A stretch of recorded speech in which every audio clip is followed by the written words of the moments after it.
అక్కడ కూడా మనకి టీడీపీని అంటే బీజేపీ ఎన్డీఏ కూటమి అనుకోవచ్చు, లేదంటే టీడీపీ కూటమి అనుకోవచ్చు. కూటమి అయితే పురంధేశ్వర లీడ్ లో కొనసాగుతున్నటువంటి సిచ్యువేషన్ కనిపిస్తోంది. నరసరావుపేటలో లావు శ్రీకృష్ణదేవరాయలు వైసీపీ నుంచి టీడీపీ కావడం జరిగింది. సో అక్కడ కూడా ఆయన లీడ్ లో కొనసాగుతున్న నరసరావుపేట కూడా ఈక్వేషన్స్ ఎట్ నుంచి ఎటైనా మారచ్చు. తిరుపతిలో సంబంధించి కూడా మనకి అదువైన ఈక్వేషన్స్ కనిపిస్తున్నాయి. ముమ్మిడివరంలో కూడా టీడీపీ ఆధిక్యంలో కొనసాగుతోంది. ఈ ఈక్వేషన్స్ చూస్తూ ఉంటే మనకి దాదాపుగా 2014 చూస్తున్నట్టుగా అనిపిస్తుంది. 2019లో మనకి ఇటువంటి కనిపించలేదు. అదేవిధంగా హిందూపురంలో బాలకృష్ణ గెలుస్తారా గెలవరా? ఎందుకంటే బీజేపీతో పాటు పొత్తు పెట్టుకున్న తర్వాత మైనార్టీ ఓట్లు అనేది అటుపక్కకి వెళ్తా అధికార పార్టీకి, కాబట్టి ఈసారి బాలయ్య ఓడిపోవడం ఖాయమనే సంకేతాలు చాలా మంది విశ్లేషకులు కూడా చూస్తున్నారు. ఏమంటారు రాజశేఖర్ గారు? హిందూపురం అంటే ఇక్కడ పరిపూర్ణానంద స్వామి గారు పోటీ చేస్తున్నారు. ఆయన ఒక 10,000 ఓట్లు కనుక ఆయన తెచ్చుకుంటే డెఫినెట్ గా బాలకృష్ణ గారు ఇబ్బందుల్లో పడతారు. ఆయన 1,000-1,500 2,000 దగ్గర ఆగిపోతే బాలకృష్ణ గారు గెలిచే అవకాశం ఉంటుంది. సో అక్కడ ఇండిపెండెంట్ గా పోటీ చేస్తున్న పరిపూర్ణానంద స్వామి గారు ఎన్ని ఓట్లు తీసుకొస్తారనే దాని మీద రిజల్ట్ మాట్లాడినప్పుడు పరిపూర్ణానంద్ కూడా నేను కొంతమందితో మాట్లాడినప్పుడు నాకు అక్కడ బాలకృష్ణ కంటే అధికార పార్టీ వైసీపీనే అధికారంలోకి వచ్చే అవకాశాలు కనిపిస్తున్నాయి, దీంట్లో చాలా ఈక్వేషన్స్ ఉన్నాయంటూ క్లియర్ గా చెప్పడం జరిగింది పరిపూర్ణానంద్. 123 స్థానాలు వస్తాయి వైసీపీ అని కూడా చెప్పడం జరిగింది. ఇక్కడ 1-2-3 అని చెప్పారు. 1-2-3. సో ఇక్కడ విషయం ఏంటంటే ఇప్పుడు వస్తున్న ట్రెండ్స్ ఆల్మోస్ట్ వైసీపీ 0 ఉంది, 26 ఉంది. ఇక్కడ మనకి పోస్టల్ బ్యాలెట్స్ కౌంటింగ్ లీడ్స్ ని ఓవర్ టర్న్ చేయాలంటే 2 రౌండ్లు 3 రౌండ్లు అన్నా సరే ఈవీఎం కావాలి. అంటే already first 2-3 rounds EVM count అయితే తప్ప, అంటే పోస్టల్ బ్యాలెట్స్ లో లీడ్ ఉంటుందని అందరికి తెలుసు. ఎవరికి ఎవరు అనుకోలేదే గంపగుత్తగా ఏ విధంగా వేస్తారని చెప్పింది అధికార పార్టీ. మీరు ప్రభుత్వ వ్యతిరేకత లాస్ట్ టైం ఎక్కడ పోస్టల్ బ్యాలెట్ లో జరిగింది. అంటే ప్రభుత్వ అధికారులందరూ కూడా ప్రభుత్వానికి వ్యతిరేకంగా పనిచేస్తారు. ఇప్పుడు కూడా ప్రభుత్వానికి వ్యతిరేకంగా పనిచేసినట్టు అర్థమవుతుంది. కాబట్టి మనకి ఎలక్షన్స్ లో ఎక్కువ వాళ్ళ యొక్క అది కూడా ఉంటుంది, రోల్ ఉంటుంది కదా. సో అది కూడా కొంత మనం ఆలోచించాలి. ఇంకా చాలా మంది సెఫాలజిస్ట్ ఏం చెప్పారంటే postal ballots one side voting జరిగిందని చెప్పారు.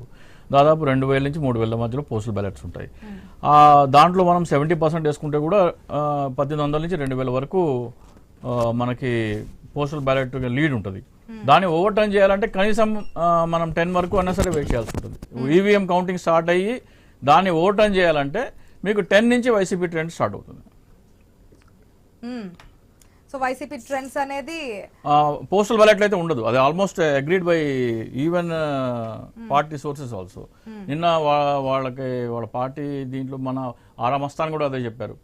ఫస్ట్ 1 అవర్ నెగ్లెక్ట్ చేయండి అని, ఫస్ట్ 1 అవర్ కంగారు పడద్దు అని చెప్పేసి చెప్పడం జరిగింది. సో ఆల్మోస్ట్ మనము వీఆర్ 9-5.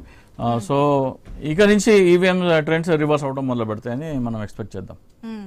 గుడివాడలో కూడా టీడీపీ ముందంజలో కనిపిస్తుంది. చెప్తున్నాం కదా ఫస్ట్ పోస్టల్ బ్యాలెట్ కాబట్టి అంత టీడీపీకి మీకు లేకపోతే వైసీపీ 0 ఉండటం అనేది ఈవెన్ అట్లాంటి పులివెందులన్నా రావాలి కదా. పులివెందులు కూడా రాలేదంటే మనకి అది ఓవర్ టర్న్ కావాలంటే ఇంకో 1 అవర్ పడుతుంది. ఆ లీడ్ అంటే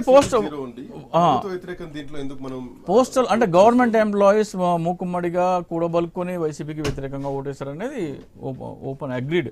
బోత్ ఈవెన్ పోల్స్ తీసుకుంటే శాంపిల్స్ ని బేస్ చేసుకొని ఎగ్జిట్ పోల్స్ వస్తుంటాయి. బట్ ఇంతమంది ఇన్ని వేల ఓట్లు మనకు కనిపిస్తున్నప్పుడు దీన్ని ఎందుకు మనం శాంపిల్ గా తీసుకోకూడదు? ఎందుకు మనం ఒక 9 అయింది కదా, 10 అయితే మనకి ఫిగర్స్ కనబడతాయి. సో మీ అంచనా ఏ విధంగా ఉంది? నేను చెప్తున్నా నేను 15th మే 190 మీరు చెప్పిన figure 110 to 130 120 to 130 110 to 130 110 to 130 ఏకంగా ప్లస్ ఆర్ మైనస్ 20 చెప్తున్నారు మీరు. ఆ రేంజ్ లో ఉంటుంది అంటారు. 110 తగ్గదు, 130 దాటకపోవచ్చు. ఓకే, 130 దాటదు, 110 కన్నా తగ్గదు.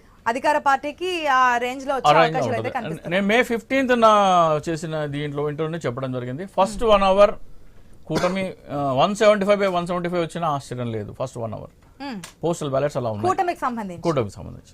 సో ఆ తర్వాత దాన్ని ఓవర్కమ్ చేయాలంటే ఈవీఎంలు 3 రౌండ్లు అన్నా అవ్వాలి. 3 రౌండ్లు అవుతే, ఎందుకంటే ఈవీఎంస్ లో అటు ఇటు పడి ఉంటాయి కాబట్టి ఆ లీడ్ ని ఓవర్కమ్ చేయాలంటే, వన్ సైడ్ బండి లీడ్ ని ఓవర్కమ్ చేయాలంటే కనీసం ఒక 3-4 రౌండ్స్ ఈవీఎం కౌంటింగ్ అయితే తప్ప మనం చెప్పలేం. శ్రీకాంత్, ఇంతకు ముందు మనం మాట్లాడుతున్నాం నేషనల్ గురించి. కన్యాకుమారి టు కాశ్మీర్ పాదయాత్ర ఇదంతా కూడా ఇక్కడ తెలంగాణలో గెలవడానికి కూడా కాంగ్రెస్ పార్టీకి ఆ యొక్క వేవ్ కనిపించింది కర్ణాటక ఫలితాల తర్వాత అయినప్పటికీ కూడా అని. కానీ అనుకున్నంత స్థాయిలో ఏదైతే బీజేపీ చెప్పిందో కామెంట్స్ అది ఇక్కడ మనకి క్లియర్ గా కనిపిస్తోంది. కూటమికి సంబంధించి ఇండియా కూటమి ఆ విధంగా ప్రజల్లో లేదా ఏంటి అనేది దాదాపుగా 50-50, ఎక్కడ 325, ఎక్కడ 156, అదర్స్ 17 స్థానాల్లో ఉన్నటువంటి 543లో మనకి లీడ్ అనేది 325 ఆడి ఎన్డీఏ కనిపిస్తోంది. ఎస్ ఆశ, అంటే నిజానికి ఈసారి కూటమి రెండు, ఇటు ఎన్డీఏ కూటమి, ఇండియా అలయన్స్ కావచ్చు, లేదంటే ఎన్డీఏ కూటమి, భారతీయ జనతా పార్టీ ఏదైతే కొంత పొత్తులతో వెళ్తున్నటువంటి కొన్ని ప్రాంతాల్లో ఎంతవరకు ఉంటుందన్నది చూడాలి. ఈవెన్ ఒకసారి ఉత్తరాది చూసుకుంటే కనుక 350 సీట్లకు అక్కడ 340 సీట్లు భారతీయ జనతా పార్టీ గెలుస్తుందా అన్నది ఇక్కడ ఒక పాయింట్. అంటే ఓవరాల్ గా చూసుకుంటే కనుక దేశం మొత్తం ఉన్నటువంటి పార్లమెంట్ సీట్లలో ఒక సౌత్ చూసుకుంటేనే ఇక్కడ మనకు 130 స్థానాలు ఉన్నాయి. పార్లమెంట్ సెగ్మెంట్ సౌత్ ఇండియాలో 130 స్థానాలు ఉన్నాయి.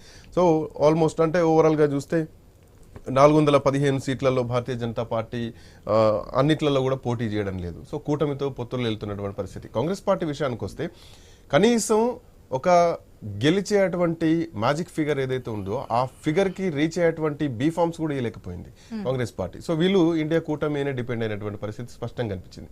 సో ఈసారి ఎట్లా ఉండబోతుంది, ఎన్ని స్థానాల్లో రాబోతుందన్న చూడాలి. ఒకసారి మధ్యప్రదేశ్ కానీ, రాజస్థాన్ కానీ, ఛత్తీస్గఢ్లో ఈ మధ్య కాలంలో అసెంబ్లీ ఎన్నికలు జరిగినాయి మనకు తెలుసు. దాంట్లో భారతీయ జనతా పార్టీ ఘన విజయం కూడా సాధించింది. సో ఈసారి కూడా ఈ ప్రాంతాల్లో మళ్ళీ అట్లాంటి సీనే రిపీట్ అయ్యే ఛాన్సెస్ కూడా ఉన్నాయని చెప్పడంలో ఎట్లాంటి సందేహం లేదు.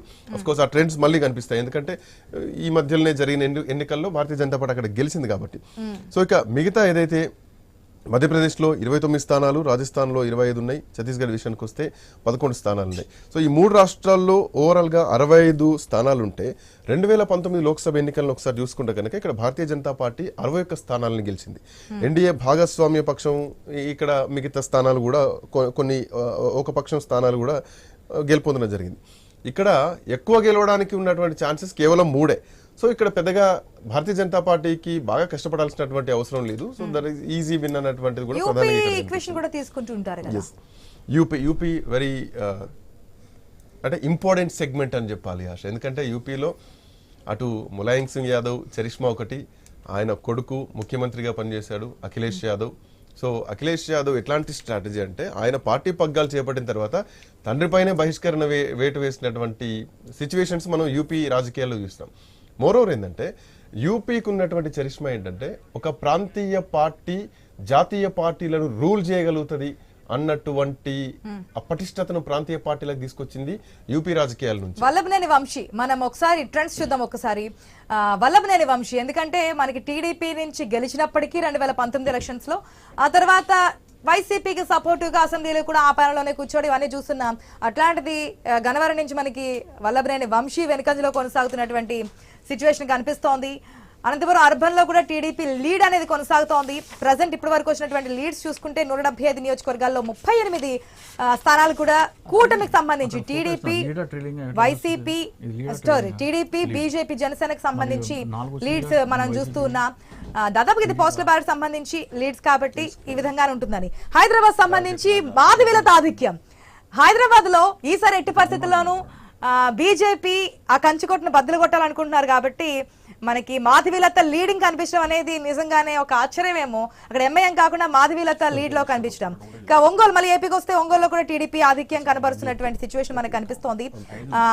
లోక్సభ, ఏపీలో లోక్సభకు సంబంధించి కూడా మనకి టీడీపీ, బీజేపీ, జనసేనకి లీడింగ్ క్లియర్ కట్ గా కనిపిస్తున్నటువంటి సిచ్యువేషన్. వైసీపీ ఖాతా ఓపెన్ చేస్తుంది లీడింగ్స్ లో. ఇంతకుముందు మీరు అన్నారు కదా వైసీపీ లీడింగ్ అయితే ఓపెన్ అయింది. ఇప్పుడేమంటారు, పోస్టల్ బ్యాలెట్ లో కూడా కాస్త వ్యతిరేకత కాదు, కాస్త అనుకూలంగా కూడా పెట్టారు. పోస్టల్ బ్యాలెట్ ని దాంట్లో ఉన్న లీడ్ ని అధిగమించాలంటే 3-4 ఈవీఎం రౌండ్స్ పడుతుంది, టైం పడుతుంది. సో కుప్పంలో టీడీపీ అధినేత చంద్రబాబు ఆధిక్యం కొనసాగుతోంది. అక్కడ మనం చూస్తున్నాం ఎంత టఫ్ ఫైట్ నడిచిందో. నారా భువనేశ్వర్ కూడా వెళ్లి మాట్లాడుతున్నారు. చమత్కారంగా ఈసారి నేను పోటీ చేద్దాం అనుకుంటున్నాను, మీరు ఓకే చేస్తారా చేయరా, అదేం లేదులే ఆయన పోటీ చేస్తారని చెప్పారు. కానీ అధికార పార్టీ మాత్రం కుప్పంలో ఈసారి చంద్రబాబు గెలవడం కష్టం. ఎందుకంటే గెలిచిన తర్వాత ఆయన తన సొంత నియోజకవర్గాన్ని కూడా చేసింది ఏమీ లేదు. 15 సంవత్సరాలు సీఎంగా ఉన్నప్పటికీ కూడా తన సొంత నియోజకవర్గం